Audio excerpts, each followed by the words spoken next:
her a big round. Thank you.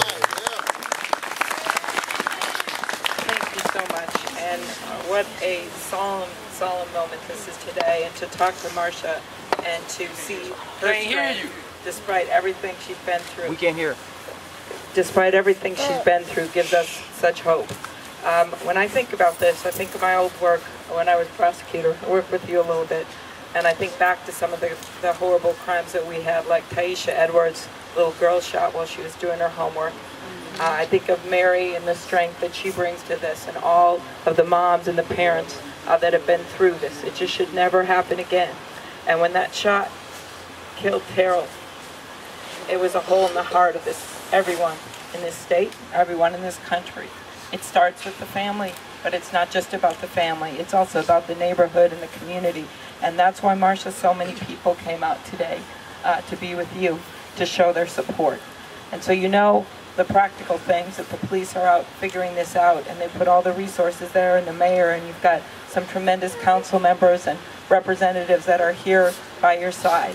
But we also know this is about hope, and this is about a beginning, and this is about looking at things differently. I've seen the North Side come through some horrible times and get through them. Whether it's that tornado, twisting and turning people's lives, and then having all these volunteers and people come in, whether it's kids that have gotten through some tough times and gone on to succeed, it happens.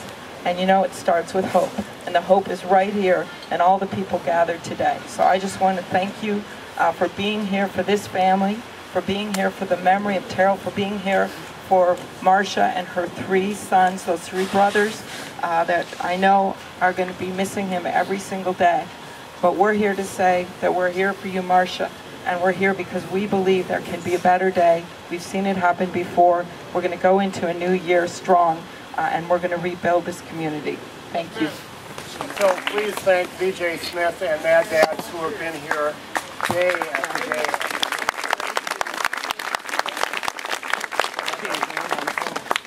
It is important for us, if we really want to make the change we have to make, to look right in the eye of the tragedy we have here. A 3-year-old boy who had been walking up the stairs there is gone. And that is one of the most heinous things that could possibly happen to this community. We can't look away. We have to look it right in the eye and say a horrendous thing has happened.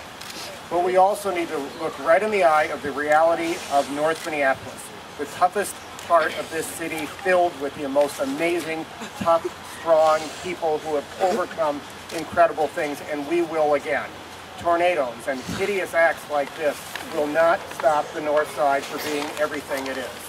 And just at the time that this happens, we also have an amazing opportunity, where incredible resources are now put into this community to make sure every child is surrounded by the support they need. And we will do that.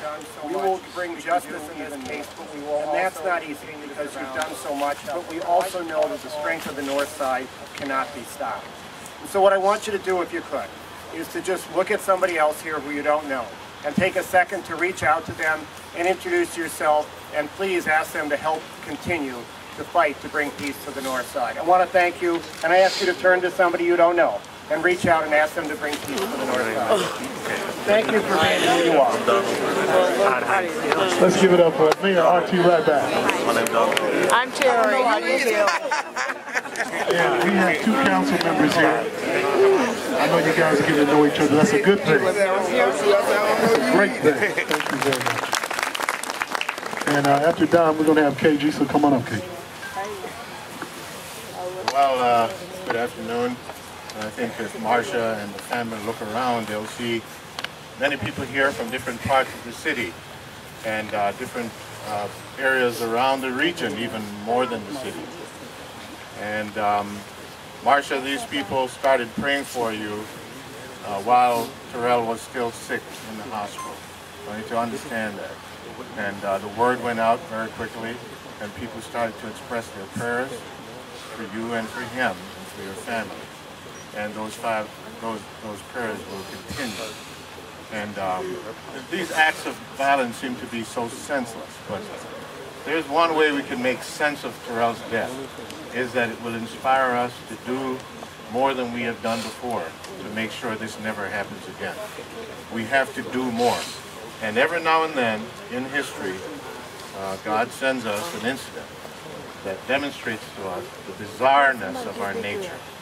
And it happens in our personal lives, whether we're not eating right, or we're not exercising, or we're not taking our medicine, and then something bad happens, and you realize, I got to do something different. Well, this here is a big symptom, major symptom of our community illness.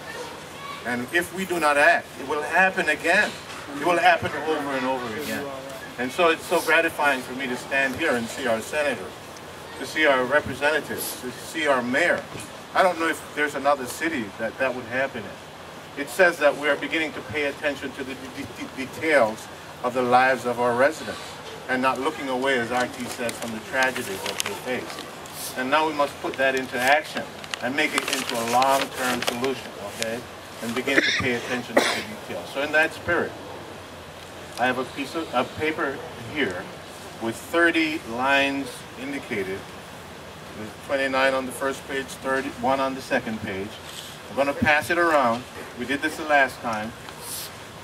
And Mrs. Braxton, whose poor little boy died, was able to receive 30 days of cooked meals, right, for after the death of the child. So we're going to pass this around, and you're going to sign it.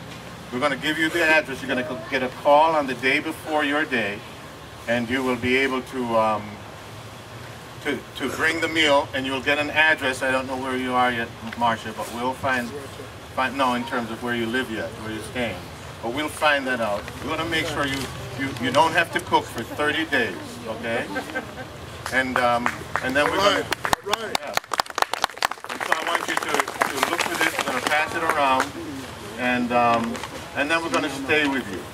We're going to stay with you. We're going to ask the mothers up from death to life to put their arms around you. You've already been in touch with the Northside Achievement Zone to put its arms around you with all of those resources. And we're going to move into your life and the lives of your children. And let me tell you, folks, Terrell's death is a tragedy.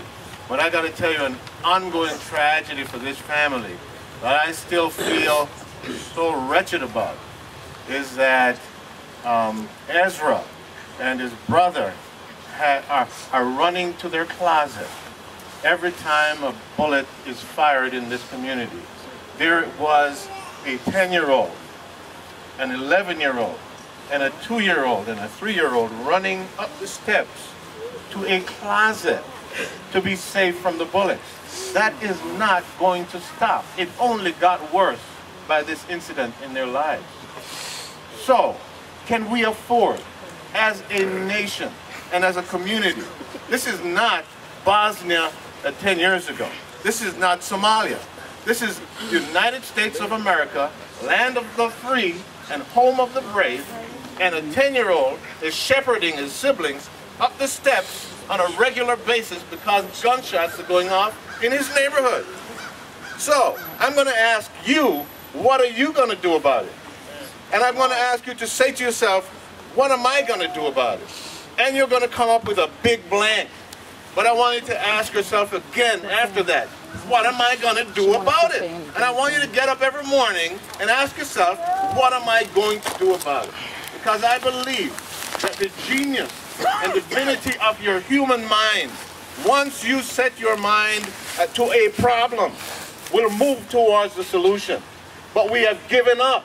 We cannot give up on this problem. Each of us is a citizen. And I know we watch the people in Syria and Egypt marching down and the tanks coming, and we're saying to ourselves, you know, folks, you got to stand up for yourself. You can't let the government, you get the government you deserve. We stood up, and we got better government. You stand up. Well, folks, you now have to stand up for peace in our neighborhoods. Every single one of us has to do that. We've got to ask ourselves, what can I do? Okay, that's R.T. Ryback standing there. He is the mayor, but what can you do? The mayor can bring 100 police in here, make it police state, okay? And then everybody runs somewhere else to Brooklyn Park or Brooklyn Center. But what can we do to transform our community? Preachers, pastors, imams, what can we do? We must change our community. So, a small thing, right? We're gonna let this woman's memory of her child, Marsha, be